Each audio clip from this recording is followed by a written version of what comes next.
फ़लस्तीन और इसराइल में लड़ाई तीसरे रोज़ भी जारी। हमास के हमलों में हलाक इसराइलियों की तादाद 800 तक जा पहुंची। 2243 ज़ख्मी। हमास ने इसराइल के मुतादिद शहरी और सरकारी एहलकार यरगमाल बना लिए। फ़लस्तीनी जंगजुओं के इसराइली इलाकों में दाखिल होकर टारगेटेड हमले। हमास के हमलों में 9 अमरीकी भी मारे गए। अमरीकी महकमा खारिजा की तस्दीक, इसराइली वज़ीर आज़म के ख्याल से कहीं ज़्यादा कैदी हमारे पास हैं जिन्हें गज़ा के हर कोने में रखा गया है। इसराइली तैयारों के हमलों से कैदियों को नुकसान पहुंच सकता है। इसराइली यरगमालियों का ख्याल रखा जाएगा। हमास के रहनुमा की यकीन दहानी।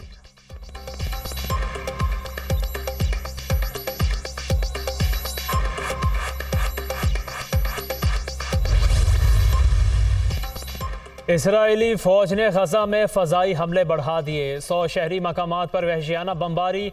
687 फ़लस्तीनी शहीद, 3726 से ज़ायद ज़ख्मी। शोहदा में 78 बच्चे और 41 ख़वातीन भी शामिल। गज़ा धमाकों से गूंज उठा। फ़ज़ाई हमलों से इमारतों को शदीद नुकसान। सेहोनी फ़ौजियों ने गज़ा में पनाह गज़ीन कैंप पर भी फ़ज़ाई हमला कर दिया। दर्जनों फ़लस्तीनी शहीद और ज़ख्मी हो गए। गज़ा की पट्टी का मुकम्मल मुहासरा, नई चौकियाँ भी कायम। 3 लाख इसराइली रिजर्व फ़ौजी तैनात। गज़ा के लिए खुराक, बिजली, फ्यूल और दीगर अशिया की सप्लाई मअतल। इंटरनेट सर्विस बंद। 1,23,000 फ़लस्तीनी बेघर। इसराइल ने लबनान की सरहद पर भी फ़ज़ाई दफ़ाई निज़ाम नस्ब कर दिया। लबनानी सरहद पर भी 1 लाख इसराइली फ़ौजी जमा किए गए हैं। इसराइली हुकाम।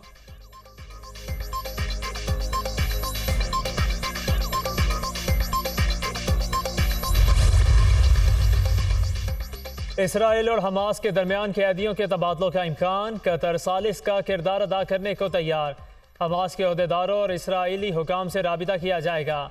कतर हमास के हाथों यरगमाल इसराइली ख़वातीन और बच्चों की आज़ादी के लिए बातचीत करेगा। इसराइली जेलों से 36 फ़लस्तीनी ख़वातीन और बच्चों की रिहाई का मुतालबा भी किया जाएगा।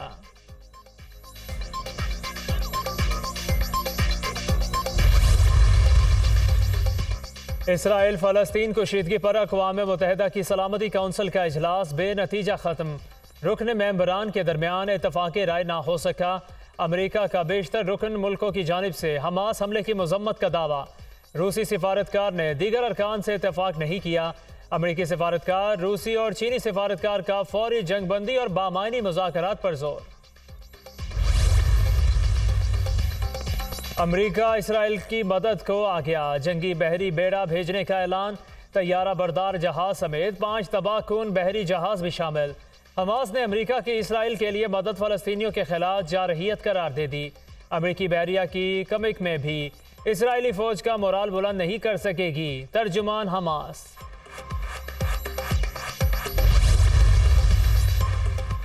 इसराइल फ़लस्तीन जंग के असरात। आलमी मंडियों में तेल महंगा।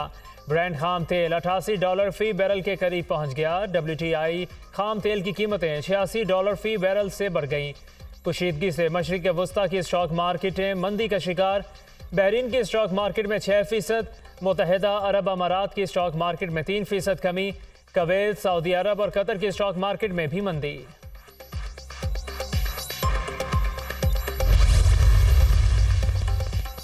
पार्लियामेंट को तो कहते हैं नंबर गेम पूरी होनी चाहिए, लेकिन फ़र्द वाहिद आकर आईनी तरमीम करे तो वो ठीक है। पार्लियामेंट कुछ अच्छा करना चाहती है तो उसको कुचलना क्यों चाहते हैं?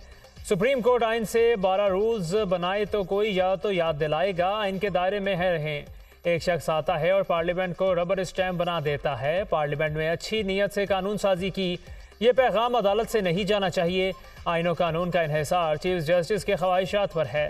चीफ जस्टिस काजी फायज़ ईसा के practice and procedure act case में रिमार्क्स।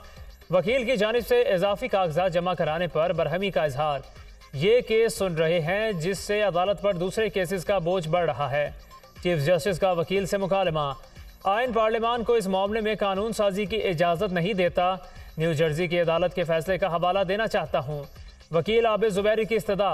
हमारा लेवल इतना ना गिराएं कि न्यू जर्सी की अदालत के फैसले को यहाँ नज़ीर के तौर पर पेश कर रहे हैं। चीफ जस्टिस पाकिस्तान के रिमार्क्स।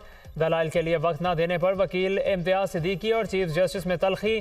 ख्वाजा तारिक रहीम आपके रवैये की वजह से आज अदालत नहीं आए। वकील इम्तियाज़ सिद्दीकी का शिकवा। आपके दलाइल मुकम्मल हो चुके, निशिस्त पर बैठ जाएं। चीफ जस्टिस की हिदायत। समाअत आज सुबह 11:30 बजे फिर होगी। अटॉर्नी जनरल और दीगर वकला दलाइल देंगे।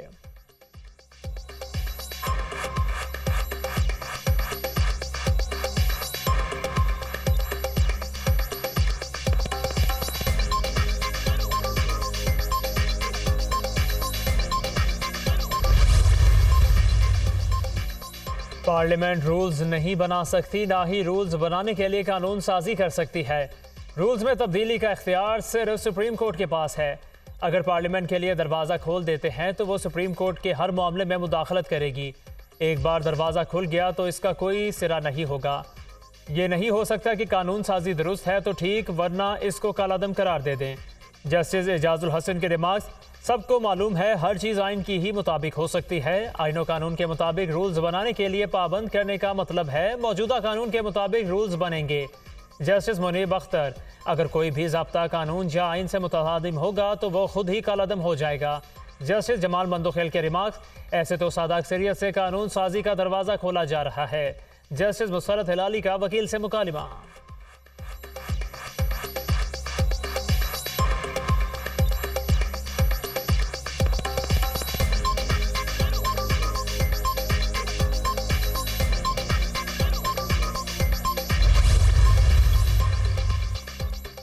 सुप्रीम कोर्ट के पहले से मौजूद इख्तियार को बढ़ाया गया। अभी इस कानून से आपका कौन सा बुनियादी हक मुतासिर हुआ?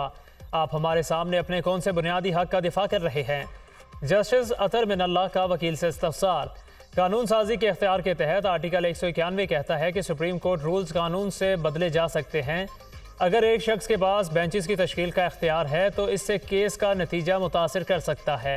जस्टिस मंसूर अली शाह के रिमार्क्स, अगर एक शख्स नताइज पर असरअंदाज हो सकता है तो तीन भी हो सकते हैं। जस्टिस मुनीब अख्तर का जवाब, आर्टिकल 188 और आर्टिकल 191 में फ़र्क है। कैसे मुमकिन है कि सब्जेक्ट टू लॉ लिखकर पार्लियामेंट को सुप्रीम कोर्ट के रूल्स पर कानून साजी का इख्तियार दे दिया गया हो? जस्टिस आयशा मलिक,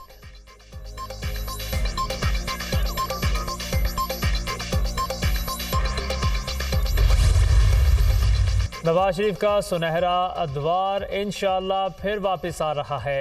महंगाई में कमी का आगाज जल्द होने वाला है। तेज़ रफ्तार तरक्की का सफ़र फिर शुरू होने को है। नवाज शरीफ की क़यादत में मुस्लिम लीग नून से ज़्यादा अवाम का कोई हमदर्द नहीं। नवाज शरीफ की वतन वापसी पाकिस्तान के इत्तेहाद और माशी मजबूती की तरफ अहम कदम साबित होगी। शहबाज शरीफ की गुफ्तगू, मुस्लिम लीग नून के सदर से साबिक अरकान असम्बली की मुलाकात, मुल्क की सियासी सूरत हाल, 21 अक्टूबर को नवाज शरीफ की वतन वापसी से मुतालिक मुशावरत। शहबाज शरीफ ने लीगी कायद के इस्तकबाल की तैयारियों के लिए पार्टी रहनुमाओं और कारकुनों के जज्बे को सराहा।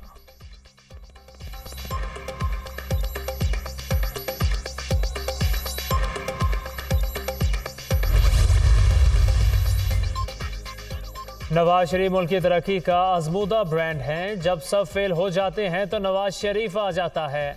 धांधली और ताकत के जरिए नवाज शरीफ को मैदान से निकाल दिया गया। नवाज शरीफ को निकालने वाले निज़ाम से ही निकल गए। ये है अल्लाह का निज़ाम। 6 साल तक झूठ बोलने की खुली आज़ादी थी जिससे जहन गुमराह हुए। नवाज शरीफ को इक़्तिदार से निकालने की सज़ा मुल्क और अवाम को मिली और मिल रही है। नवाज शरीफ गया तो तरक्की, अमन और अवामी खुशहाली भी चली गई। नवाज शरीफ जब आया, अमन, तरक्की और खुशहाली की बहार आई। मुस्लिम लीग नून की चीफ ऑर्गेनाइज़र मरियम नवाज की पार्टी अहदेदारों और कारकुनों से मुलाकात में गुफ्तगू।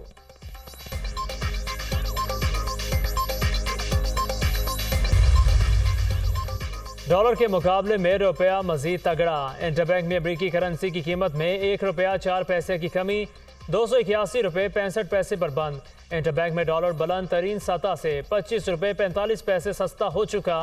ओपन मार्केट में भी डॉलर 1 रुपया 50 पैसे सस्ता 281 रुपये का हो गया। स्टॉक मार्केट में तेजी का रुझान बरकरार। 100 इंडेक्स में 228 पॉइंट्स का इजाफा। इंडेक्स 47,721 पॉइंट्स पर पहुंच गया।